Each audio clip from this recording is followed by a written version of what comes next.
এই হচ্ছে ঢ। এখন আমরা দেখব ঢ দিয়ে কি কি শব্দ হচ্ছে। এই দেখো চলে আসছে, এটা কিসের ছবি? ঢ্যাঁড়স। ঢ দিয়ে কি হয়? ঢ দিয়ে ঢ্যাঁড়স। এটি কি? এটা একটি সবজি, সবুজ রঙের সবজি, এর মধ্যে অনেক পুষ্টি রয়েছে। এরপর আমরা দেখব ঢ দিয়ে আর কি শব্দ হতে পারে। দেখো তো তোমরা যা ভেবেছো তার মধ্যে মিল আছে কিনা। ঢতে ঢেঁকি। হ্যাঁ, ঢেঁকিতে কি হয়? ঢেঁকিতে ধান ভানে, চাল গুঁড়ো করা হয়। গ্রামে অনেক বাসায় আছে, শহরের মানুষ হয়তো দেখি না, কিন্তু খেলনা ঢেঁকি তো দেখেছি আমরা। এরপর আমরা দেখব ঢ দিয়ে আর কি শব্দ হয়। বোর্ডে দেখো কি দেখা যাচ্ছে। ঢ দিয়ে দেখা যাচ্ছে ঢেউ। ঢেউ সমুদ্রের হতে পারে, ঢেউ নদীর হতে পারে। ঢেউয়ের গর্জন অনেক সুন্দর। এরপর আমরা দেখব ঢ দিয়ে আর কি শব্দ হয়। আমরা সবাই চিনি, তাই তো? ভেবেছিলে তো ঢ দিয়ে এই শব্দটা হয়? হ্যাঁ, এটি ঢাকনার ছবি। ঢ দিয়ে হয় ঢাকনা। তাহলে চলো এখন ঢ দিয়ে কি কি শব্দ হয় আমরা একটু অনুশীলন করি। সবাই মিলে একসাথে বলবো। ঢ দিয়ে ঢ্যাঁড়স হয়, ঢ দিয়ে ঢেঁকি হয়, ঢ দিয়ে ঢেউ হয়, ঢ দিয়ে ঢাকনা হয়। তাহলে আমার সাথে সাথে সবাই বলো। ঢ দিয়ে ঢ্যাঁড়স, ঢ দিয়ে ঢেঁকি, ঢ দিয়ে ঢেউ এবং ঢ দিয়ে ঢাকনা। আরো একবার বলি। ঢ দিয়ে ঢ্যাঁড়স, ঢ দিয়ে ঢেঁকি, ঢ দিয়ে ঢেউ, ঢ দিয়ে ঢাকনা। তাহলে চলো আমরা এখন ঢ কিভাবে লিখতে হয় সেটা দেখি। সবাই বোর্ডের দিকে তাকাও।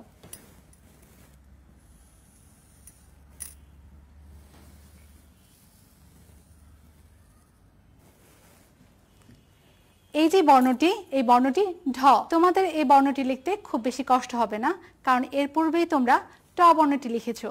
ট বর্ণটি এবং ঢ বর্ণটি দেখতে অনেকটাই কাছাকাছি, তাই না? চলো এখন ঢ বর্ণটি কিভাবে ধীরে ধীরে লিখতে হয় সেটা দেখি। প্রথমে আমরা একটি মাত্রা দেব। তোমরাও খাতায় মাত্রাটি দিয়ে নাও। এরপর এখান থেকে শুরু করে লম্বা করে নিচের দিকে নিয়ে আসবো, এরপর গোল করে উপরের দিকে নিব এবং এখানে ছোট্ট বৃত্ত আঁকবো। হয়ে গেল আমাদের বর্ণ ঢ।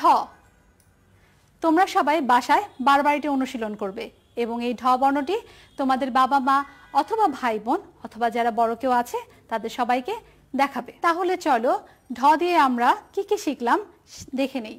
ঢ দিয়ে ঢাক, ঢ দিয়ে ঢ্যাঁড়স, ঢ দিয়ে ঢেঁকি, ঢ দিয়ে ঢেউ এবং ঢ দিয়ে ঢাকনা। এই ছিল আজকে আমাদের ঢ বর্ণ দিয়ে তৈরি করা শব্দগুলো এবং তোমরা বাসায় প্রত্যেকে এগুলো অনুশীলন করবে। তাহলে এবার তোমরা তোমাদের বইয়ের 25 নম্বর পৃষ্ঠায় দেখবে ঢ কিভাবে লিখতে হয়। ডট ডট দেওয়া আছে। এই ডট ডটের উপর দিয়ে হাত ঘোরাবে এবং বারবার হাত ঘোরাইয়ে নিচের যে 3টি ঘর আছে, এই 3টি ঘর তোমাদের বইয়েও দেখো নিচে 3টি ঘর আছে, এই 3টি ঘরে ঢ লিখে পূরণ করবে। এরপর যখন স্কুল খুলবে তখন তোমরা লেখাটি তোমাদের শিক্ষককে দেখাবে। এর পূর্বে তোমরা তোমাদের বাবা মা, বড় ভাই বোন তাদের সবাইকে দেখাতে পারো। শিক্ষার্থী বন্ধুরা, তোমরা সবাই স্বাস্থ্যবিধি মেনে চলবে। বাসায় থেকো, ভালো থেকো, সুস্থ থেকো। পরবর্তী ক্লাসে আবারও দেখা হচ্ছে।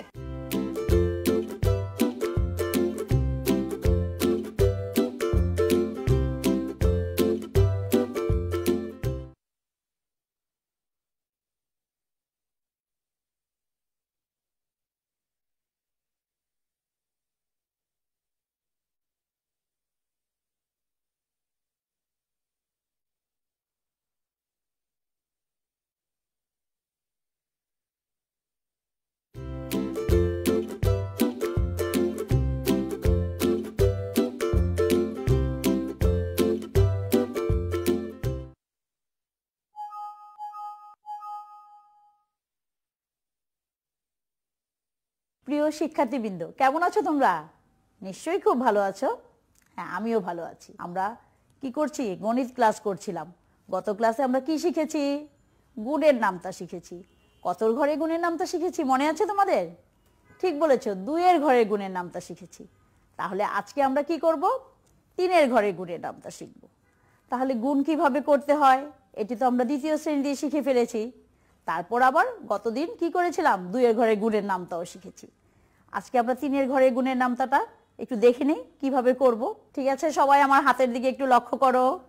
দেখতে পাচ্ছ আমার হাতে কি আছে? একটি প্লেট, তার উপর কি আছে?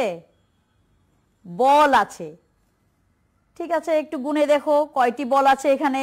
আমরা একটু গুনে দেখি। 1 2 3। তাহলে এই প্লেটে কয়টি বল আছে? 3টি বল আছে। প্লেট আছে কয়টি? একটি প্লেট। এর সাথে আমরা আরো একটি প্লেট যোগ করে নেই। তাহলে দেখো আরো একটি প্লেট যোগ করলাম। তাহলে প্রথম প্লেটে ছিল 3টি, দ্বিতীয় প্লেটেও আছে কয়টি? 3টি। তাহলে 3টি করে বল আছে, প্লেট আছে কয়টি? 2টি।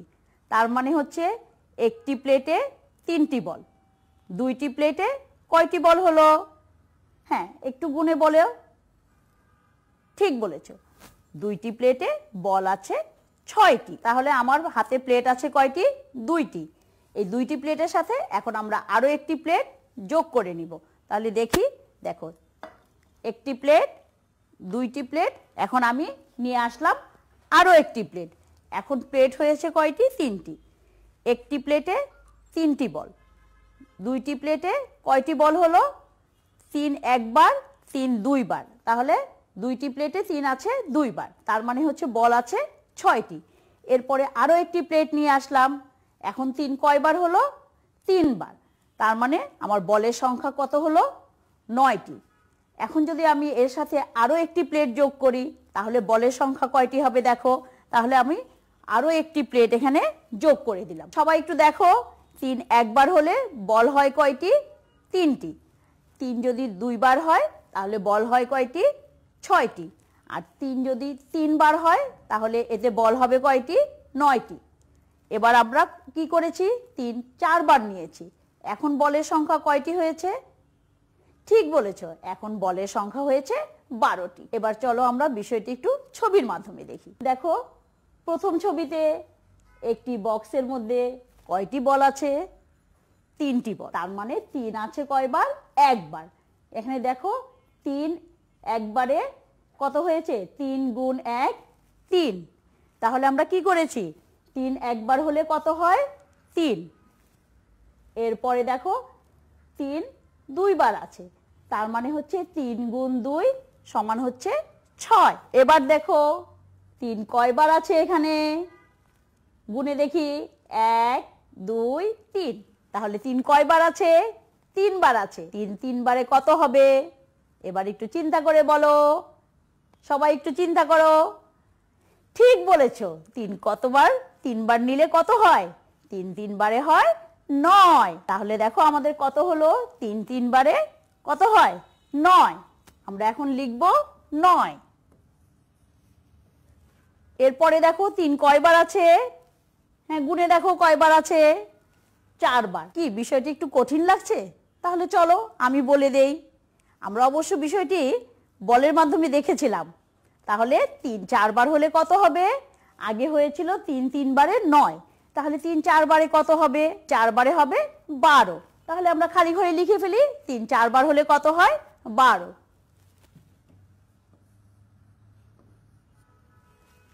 ঠিক আছে, এখন একটু বোর্ডের দিকে তোমরা খেয়াল করে দেখো। এখানে দেখো 3 গুণ 1 সমান কত হয়েছে? 3। আবার 3 গুণ 2 সমান হয়েছে কত? 6। এক্ষেত্রে দেখো 3 একবার হলে 3 হয়, আর 3 যখন 2 বার হয় তখন কি হয়? এই 3 এর সাথে আরো 3 আমরা যোগ করে ফেলি, তার মানে হয়ে যায় 6। ঠিক একইভাবে 3 এর সাথে 3 বার নিলে কত হবে? 3 3 বার। আবার কি করব? 6 এর সাথে 3 যোগ করে ফেলবো, তাহলে 3 বার হলে কত হবে? 9 হবে। তাহলে বিষয়টি নিশ্চয়ই তোমরা বুঝতে পেরেছো। এবার আমরা একটু আরেকভাবে দেখি কিভাবে করে আমরা 3 এর গুণের নামতা পড়তে পারি। তাহলে আমরা চলো এবার একটু 3 এর গুণের নামতা পড়ি। দেখো 1 2 3। এই 3 এখানে হচ্ছে একবার, তার মানে হচ্ছে 3 1 গুণে কত হয়?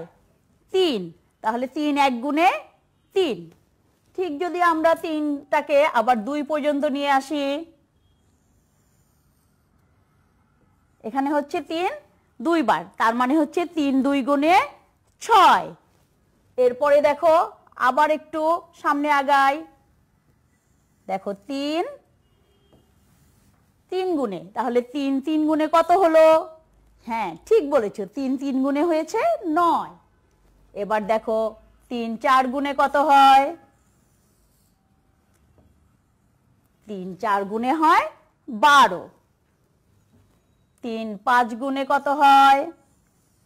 একটু চিন্তা করে বলো। 3 5 গুণে কত হয় বলো? 15। এরপরে দেখো 3 6 গুণে।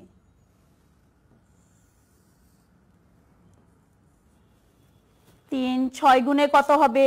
তাহলে 15 থেকে আরো আমরা 3 বাড়বে, তাই না? হ্যাঁ 3 6 গুণে হয় 18। এরপরে দেখো 3 7 গুণে কত হয়? 3 7 গুণে হয় 21। এবার আমরা কি করব? 3 8 গুণে কত হয়? তাহলে দেখো 3 8 গুণে কত হয়? 3 8 গুণে হয় 24। তারপরে আমরা কি করব? এবার 3 9 গুণে কত হয়?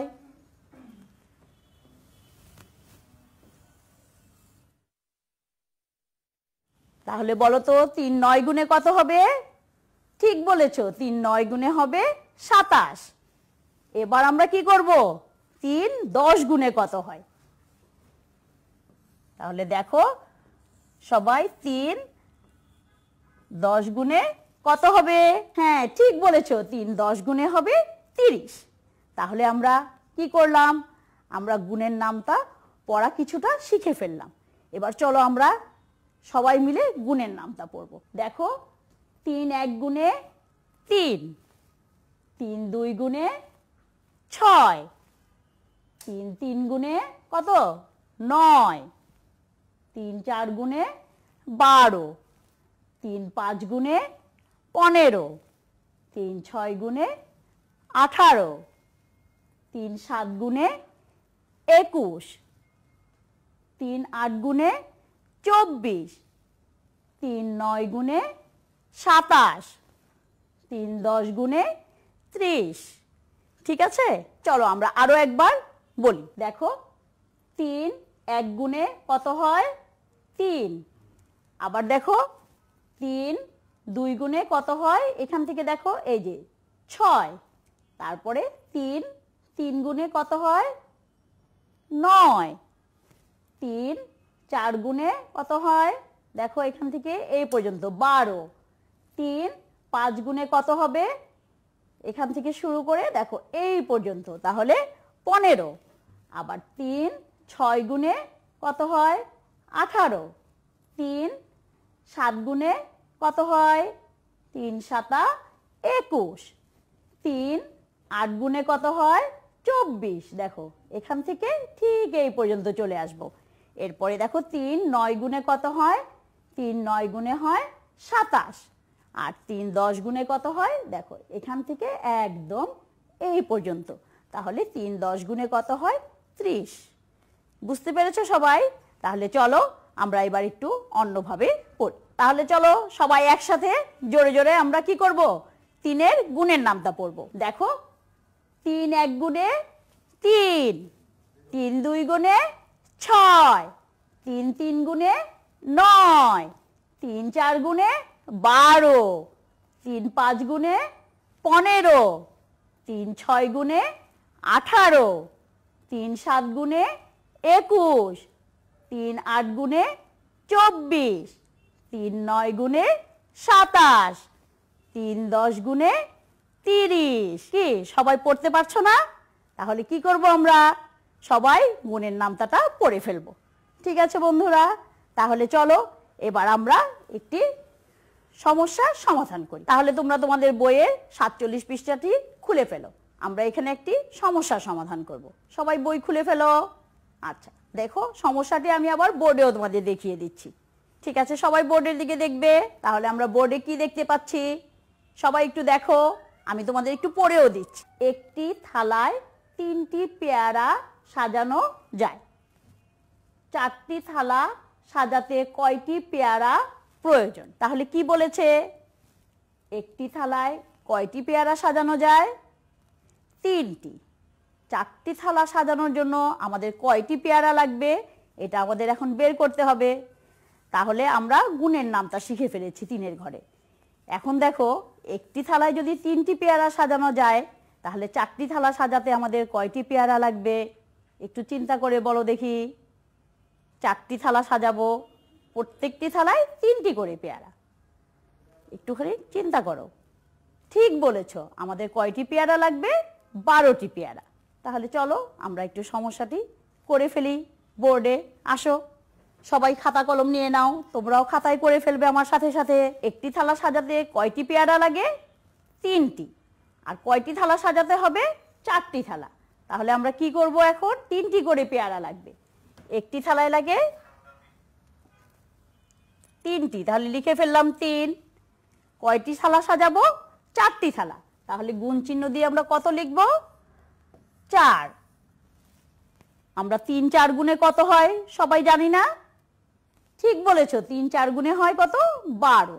তাহলে আমরা লিখে ফেলি 3 4 গুণে 12। এবার কি তোমরা বুঝতে পেরেছো? নিশ্চয়ই বুঝতে পেরেছো, তাই না? তাহলে আমরা এখন কি করব? এখন আমরা একটু বাড়ির কাজ নিয়ে নিই। আমাদের বাড়ির কাজ কি হবে আমরা একটু দেখে নেই। তোমরা তোমাদের বইয়ে 47 পৃষ্ঠাটি খুলে ফেলো। এখানে একটি সমস্যা আছে, এই সমস্যাটি তোমরা একটু সমাধান করবে। তাহলে চলো আমি তোমাদের সমস্যাটি একটি বোর্ডে দেখিয়ে দিচ্ছি। সবাই বোর্ডে একটু দেখো। এখানে কি আছে? একটি রিকশায় 3টি চাকা আছে। 5টি রিকশা একত্রে কয়টি চাকা রয়েছে? তাহলে আমাদের কি করতে হবে বলো দেখি। 5টি রিকশায় কতটি চাকা আছে তা বের করতে হবে। তাহলে তোমরা সবাই কি করবে? এই 5টি রিকশায় কয়টি চাকা থাকে সেটা খাতায় বের করে ফেলবে। এটাই তোমাদের আজকের জন্য বাড়ির কাজ। তাহলে আজকে আমরা কি শিখলাম? 3-এর গুণের নামতা। নিশ্চয়ই তোমরা সবাই ভালো মতন শিখে ফেলেছো। তোমরা বাসায় এই গুণের নামতাটি আবার সুন্দর করে পড়ে ফেলবে। তাহলে আজকে আমার পাঠ এখানেই শেষ করব। তোমরা সবাই ভালো থাকো। ধন্যবাদ সবাইকে।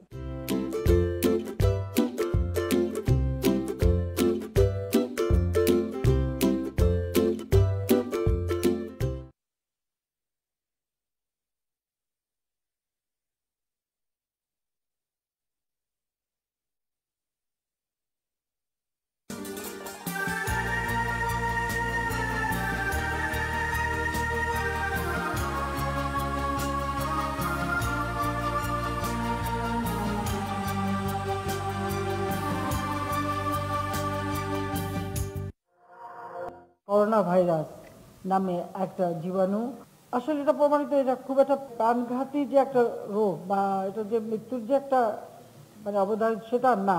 চিকিৎসা নিলে সুস্থ হওয়া যায়। তো আমরা কাশি আসলে সর্দি আসলে পটকে আমরা হাত দিই, হাতটা না দিয়ে সবসময় বলে যে এইভাবে করা, মানে হাতে যেন কোনো রকম না লাগে, কারণ হাতটা আমাদের এমন, এটাকে পরিষ্কার রাখতে হবে। আর এই জীবাণুর জন্য হাত পরিষ্কার রাখাটা একান্তভাবে অপরিহার্য।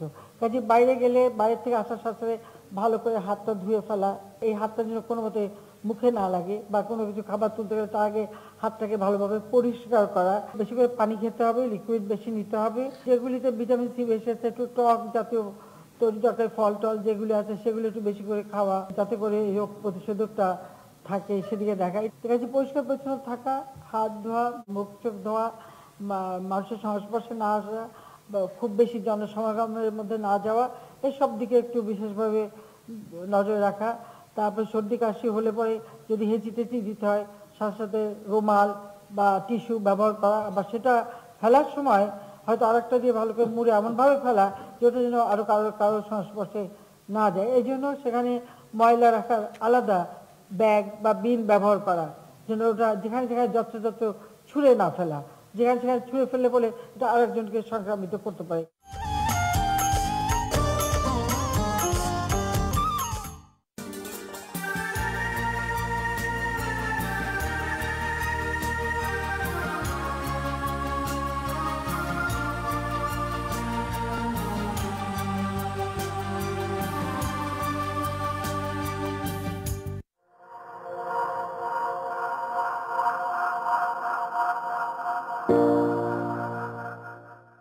এক কুষ্ঠরোগী রসুল করিম সাল্লাল্লাহু আলাইহি ইসলামের কাছে বায়াত নিতে আসছিল।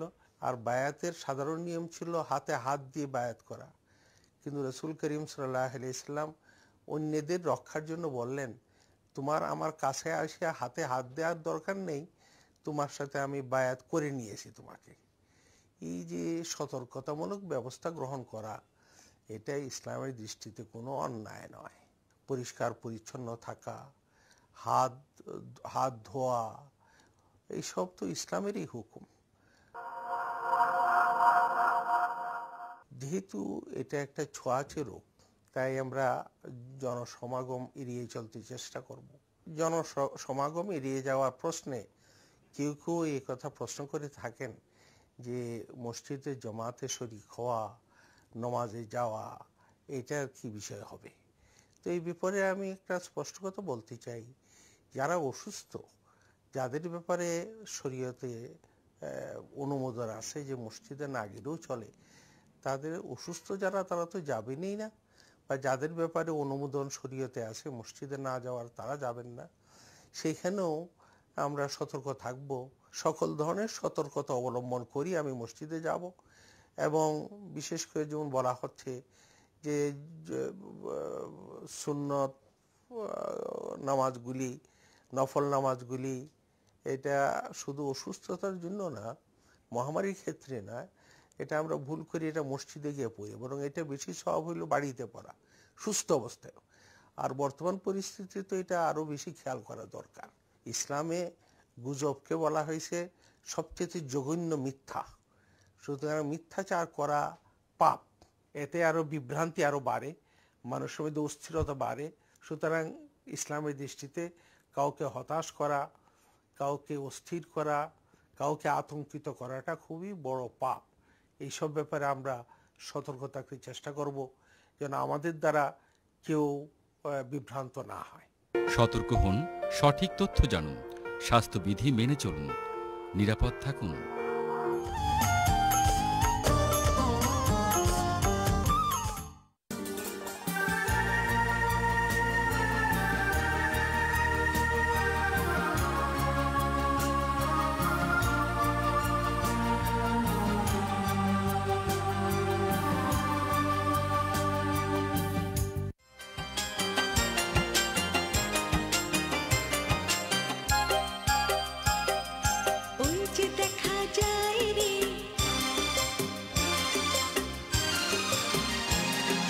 হিজল তলি